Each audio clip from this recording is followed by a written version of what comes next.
നമസ്കാരം. UDF സർക്കാരിന് അഭിവാദ്യം അർപ്പിച്ച് മറയൂരിലെ ആശാവർക്കർമാർ INTUC മണ്ഡലം കമ്മിറ്റിയുടെ നേതൃത്വത്തിലാണ് ചടങ്ങ് സംഘടിപ്പിച്ചത്. മറയൂർ പഞ്ചായത്ത് പ്രസിഡന്റും INTUC മണ്ഡലം പ്രസിഡന്റുമായ ജോമോൻ തോമസ് പരിപാടിയുടെ പ്രാധാന്യം വിശദീകരിച്ചു. കഴിഞ്ഞ 280 ദിവസത്തിൽ കൂടുതലായി ആശാ വർക്കർമാരുടെ ശമ്പളം വർദ്ധിപ്പിക്കണമെന്ന് ആവശ്യപ്പെട്ടുകൊണ്ട് സെക്രട്ടേറിയറ്റ് നടയിൽ ആശാ വർക്കർമാരുടെ പ്രതിനിധികൾ സമരം ചെയ്യുകയായിരുന്നു. ആ സമരത്തിനെതിരെ അന്ന് ഭരിച്ചുകൊണ്ടിരുന്ന ഇടതുപക്ഷം അവർക്കെതിരെ തിക്തമായ നടപടികളുമായി മുന്നോട്ട് പോയപ്പോൾ UDF സർക്കാരിൻ്റെ വാഗ്ദാനം ഉണ്ടായിരുന്നു. പ്രത്യേകിച്ച് ഇന്നത്തെ നമ്മുടെ പ്രിയപ്പെട്ട മുഖ്യമന്ത്രി VD സതീശൻ തന്നെ പറഞ്ഞിരുന്നു, സർക്കാർ അധികാരത്തിൽ വന്നു കഴിഞ്ഞാൽ ആശാ വർക്കർമാരുടെ ശമ്പള വർധനവിനെതിരെ അനുകൂലമായ നിലപാട് സ്വീകരിക്കുമെന്ന് പറഞ്ഞിരുന്നു. ആ പറഞ്ഞതിൻ്റെ അടിസ്ഥാനത്തിൽ ആദ്യത്തെ ഫയൽ തന്നെ ആശാ വർക്കർമാർക്ക് 3000 രൂപ ഓണറേറിയം വർദ്ധിപ്പിച്ചുകൊണ്ട് ഉത്തരവിട്ടിരിക്കുന്നു. അതിൻ്റെ ഭാഗമായാണ് ചടങ്ങുകൾ സംഘടിപ്പിച്ചിരുന്നത്.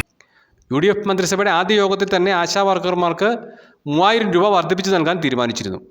ഇതിൽ സന്തോഷം പ്രകടിപ്പിച്ചാണ് ആശാ വർക്കർമാർ ഒത്തുചേർന്ന് UDF സർക്കാരിന് അഭിവാദ്യം അർപ്പിച്ചത്. പരിപാടിയുടെ ഭാഗമായി പഞ്ചായത്ത് ഓഫീസിന് മുന്നിൽ സ്ഥാപിച്ചിട്ടുള്ള ഗാന്ധി പ്രതിമയിൽ പ്രവർത്തകർ ഹാരാർപ്പണവും പുഷ്പാർച്ചനയും നടത്തി. തുടർന്ന് മധുരപലഹാര വിതരണവും നടത്തി. Marayur service and bank president Ancy Antony ഉദ്ഘാടനം ചെയ്തു. നടക്കുന്ന മുഴുവൻ നേതാക്കന്മാരെ നമ്മളെ സംബന്ധിച്ച് വളരെ സന്തോഷം നിറഞ്ഞ ഒരു ദിവസമാണ്. UDF സർക്കാർ അധികാരത്തിൽ വന്നതിൻ്റെ ആ ദിവസം തന്നെ ആശാ വർക്കർമാരുടെ കാര്യം പരിഗണിച്ചു എന്ന് പറഞ്ഞാൽ അതൊരു നിസ്സാര കാര്യമല്ല. 100 രൂപ കൂട്ടിത്തന്നാൽ സമരം അവസാനിപ്പിക്കാമെന്ന് യാചിച്ച് പറഞ്ഞിട്ടും 1 രൂപ പോലും കൂട്ടിത്തരാത്ത ഇടതുപക്ഷ ഗവൺമെൻറ്റിൻ്റെ തെറ്റായ നടപടി, ആ നടപടിയാണ് അവരെ ഏറ്റവും വലിയ തോൽവിയിലേക്ക് നയിച്ചത്. അപ്പോൾ തീർച്ചയായിട്ടും നമ്മളെ സംബന്ധിച്ചിടത്തോളം ഇതൊരു തുടക്കം മാത്രമാണ്. 3000 രൂപ വർദ്ധിപ്പിച്ചതുകൊണ്ട് ആശാ വർക്കർമാരുടെ കാര്യങ്ങൾ അവസാനിക്കുന്നില്ല.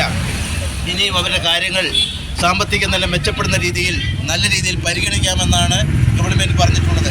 അതുമാത്രമല്ല, ഇതിനോടൊപ്പം തന്നെ അംഗൻവാടി വർക്കർമാർക്ക് 1000 രൂപയുടെ വർധനം ഉണ്ടായിട്ടുണ്ട്, പാചക തൊഴിലാളികൾക്ക് 1000 രൂപയുടെ വർധനം ഉണ്ടായിട്ടുണ്ട്. അപ്പോൾ അങ്ങനെ എല്ലാ മേഖലയിലെയും പിന്നോക്കം നിൽക്കുന്ന തൊഴിലാളികളെ പരിഗണിക്കുന്ന ഒരു ഗവൺമെൻറ്റാണ് ഇപ്പോൾ നല്ലൊരു ഭരണം നടത്തിക്കൊണ്ടിരിക്കുന്നത്.